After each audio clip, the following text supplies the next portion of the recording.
অসমৰ ৰাজনীতিৰ বাবে এটা ডাঙৰ খবৰ ৰাজ্যৰ ৰাজনীতিলৈ ঘূৰি অহাৰ ঘোষণা কৰিছে গৌৰৱ গগৈ আজি বৃহৎ ঘোষণা কৰিছে গৌৰৱ গগৈয়ে ইয়াৰ পাছতে মুখ্যমন্ত্ৰী ডক্টৰ হিমন্ত বিশ্ব শৰ্মাই গৌৰৱ গগৈৰ বিজয়ৰ পাছতে এটা বৃহৎ সিদ্ধান্ত গ্ৰহণ কৰিছে বিধানসভা নিৰ্বাচনত যোৰহাটৰ পৰা প্ৰতিদ্বন্দ্বিতা নকৰে মুখ্যমন্ত্ৰী ডক্টৰ হিমন্ত বিশ্ব শৰ্মাই ইয়াৰ পাছতে 26ত হিমন্ত বিশ্ব শৰ্মাৰ প্ৰতিদ্বন্দ্বী হ'ব নেকি গৌৰৱ গগৈ মুখ্যমন্ত্ৰী পদৰ প্ৰাৰ্থী হ'ব নেকি গৌৰৱ গগৈ কংগ্ৰেছৰ পৰা গৌৰৱ গগৈ প্ৰতিদ্বন্দ্বিতা কৰাৰ পূৰ্ণ সম্ভাৱনা আছে আমি লৈ আহিছো ডাঙৰ খবৰ ৰাজ্যৰ ৰাজনীতিৰ বাবে এই মুহূৰ্তৰ এটা ডাঙৰ খবৰ 26ত হিমন্ত বিশ্ব শৰ্মাৰ প্ৰতিদ্বন্দ্বী ৰূপে থিয় হ'ব নেকি গৌৰৱ গগৈ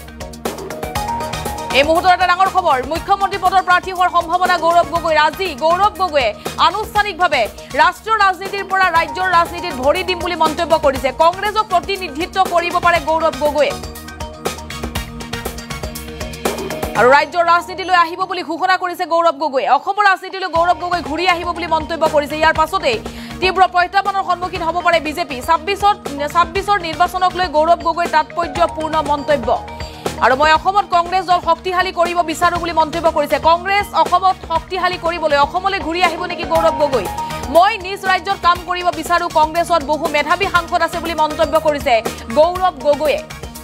আৰু তেওঁলোকে ৰাষ্ট্ৰীয় স্তৰত কাম কৰিব কংগ্ৰেছত বহু মেধাৱী লোক আছে তেওঁলোকে ৰাষ্ট্ৰীয় স্তৰত কাম কৰিব ৰাষ্ট্ৰীয় স্তৰ এৰি ৰাজ্যিক স্তৰলৈ আহিব গৌৰৱ গগৈ মোক অসমত কাম কৰিবলৈ দিবলৈ নেতৃত্ব কম বুলি আজি আনুষ্ঠানিকভাৱে মন্তব্য কৰিছে গৌৰৱ গগৈ অৰ্থাৎ ৰাজ্যৰ ৰাজনীতিলৈ গৌৰৱ গগৈ ঘূৰি অহাৰ সিদ্ধান্ত লৈছে যোৰহাটৰ পৰা গৌৰৱ গগৈৰ বিজয়ৰ পাছতেই সিদ্ধান্ত সলনি কৰিছে মুখ্যমন্ত্ৰীয়ে যোৰহাটৰ পৰা বিধানসভা নিৰ্বাচন নেখেলে হিমন্ত বিশ্ব শৰ্মাই আজি হিমন্ত বিশ্ব শৰ্মাই এই কথা আনুষ্ঠানিকভাৱে জনাইছে গৌৰৱৰ বিজয়ৰ পাছতেই সিদ্ধান্ত গ্ৰহণ কৰিছে ৰাজ্যৰ মুখ্যমন্ত্ৰী হিমন্ত বিশ্ব শৰ্মাই আগন্তুক বিধানসভা নিৰ্বাচনত যেহেতু যোৰহাটৰ পৰা প্ৰতিদ্বন্দ্বিতা কৰাৰ কথা আছিল মুখ্যমন্ত্ৰীয়ে যোৰহাট সদৰৰ পৰা প্ৰায় 12,000 ভোটত পিছ পৰিছিল বিজেপি আৰু লোকসভা নিৰ্বাচনৰ পূৰ্বে এই সিদ্ধান্ত হঠাৎ সলনি মুখ্যমন্ত্ৰীৰ আৰু যেহেতু যোৰহাটৰ পৰা বিধানসভা নিৰ্বাচনত প্ৰতিদ্বন্দ্বিতা কৰাৰ কথা আছিল মুখ্যমন্ত্ৰী ডক্টৰ হিমন্ত বিশ্ব শৰ্মাই সমষ্টি পুনৰ নিৰ্ধাৰণৰ পাছতেই জালুকবাৰী সমষ্টিৰ আন্তঃগাঁথনি সলনি হৈছে আৰু হয়তো যোৰহাটৰ পৰা মুখ্যমন্ত্ৰীয়ে প্ৰতিদ্বন্দ্বিতা নকৰিব পাৰে কিয়নো ইতিমধ্যে মুখ্যমন্ত্ৰী ডক্টৰ হিমন্ত বিশ্ব শৰ্মাই গৌৰৱ গগৈৰ বিজয়ৰ পাছতে সিদ্ধান্ত সলনি কৰা দেখিবলৈ পোৱা গৈছে যোৰহাটৰ ৰাইজে আমাক বেয়া পাইছে বুলি মন্তব্য কৰিছে মুখ্যমন্ত্ৰীগৰাকীয়ে লগতে একে সময়তেই গৌৰৱ গগৈয়ে ৰাজ্যৰ ৰাজনীতিলৈ ঘূৰি আহিম বুলি মন্তব্য কৰিছে 2026ৰ বিধানসভা নিৰ্বাচনত হয়তো মুখ্যমন্ত্ৰী পদৰ প্ৰাৰ্থী হ'ব পাৰে গৌৰৱ গগৈ কংগ্ৰেছৰ সন্মুখৰ পৰা প্ৰতিদ্বন্দ্বিতা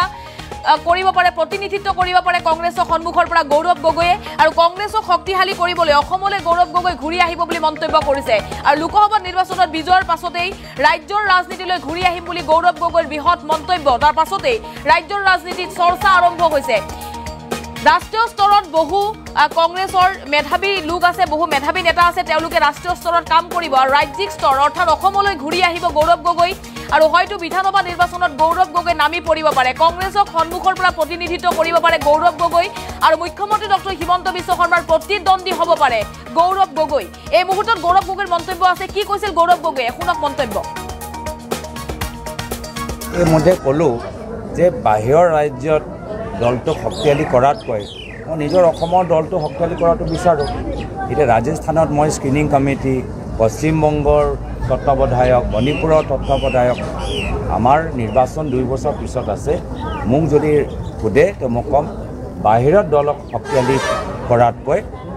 আমাৰ অসমৰ ভিতৰত দলটোক শক্তিশালী কৰিবলৈ সুযোগ দিয়ক আমাৰ যোৱা বছৰ যি সময়ত আমাৰ বাগানে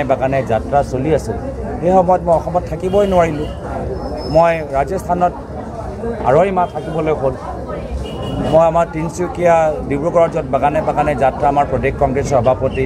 আমাৰ ভূপেন বৰা ডাঙৰীয়াৰ নেতৃত্ব ল'লে মই তাত যাবই নোৱাৰিলোঁ মোৰ নিজৰ উজনি অসমত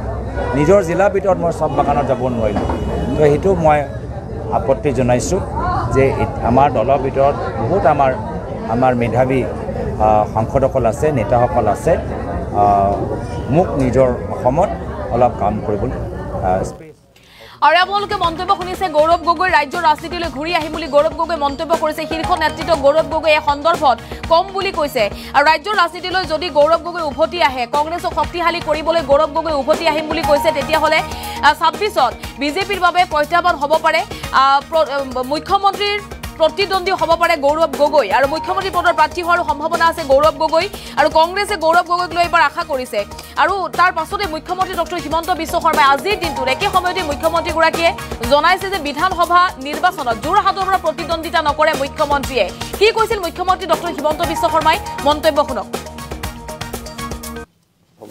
আৰু আপুনি যোৰহাটত নিৰ্বাচন খেলা কথা সেইটোতো পাৰ্টিয়ে ডিসাইড কৰিব না মই 26ত ইলেকশ্যন খেলুৱে বা নেখেলু এটোতো পাৰ্টিয়ে ঠিক কৰিব 26 লৈকে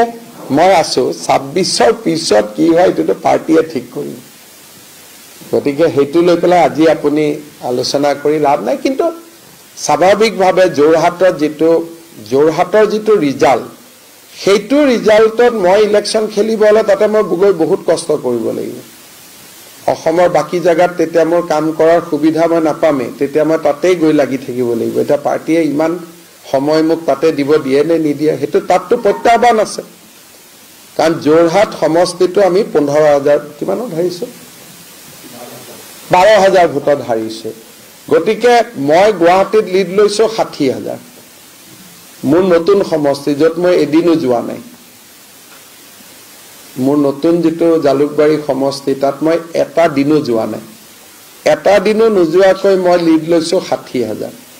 যোৰহাটত মই দুখন মিটিং কৰিছো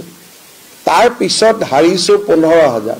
গতিকে 15000 মানুহৰ মন পৰিৱৰ্তন কৰাৰ কাৰণে মইতো বহুত কষ্ট কৰিব লাগিব এটা পাৰ্টিয়ে ইমান সময় দিব দিয়ে নে নিদিয়ে মোক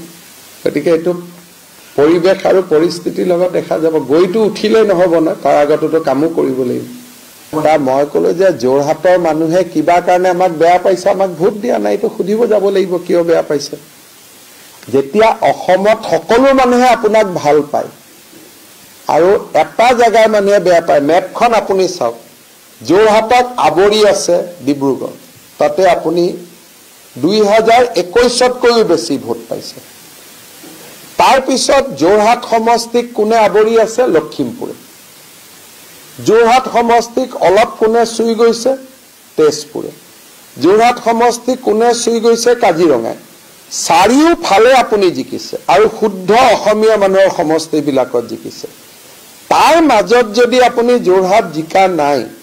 তাৰ স্থানীয় কাৰণ থাকিব আৰু তাৰ মাজত আকৌ বিৰোধী দলপতিৰ সমষ্টিটো আমি অলমোস্ট জিকিছো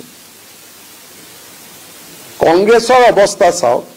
যে বিৰোধী দলপতিৰ সিটটো তেওঁ বাকি পিছত বেলট বাকচ খুলিব নিদিলে 6টা তেওঁ ডিসিক চিঠি লিখিলে যে অমুক অমুক নিয়মত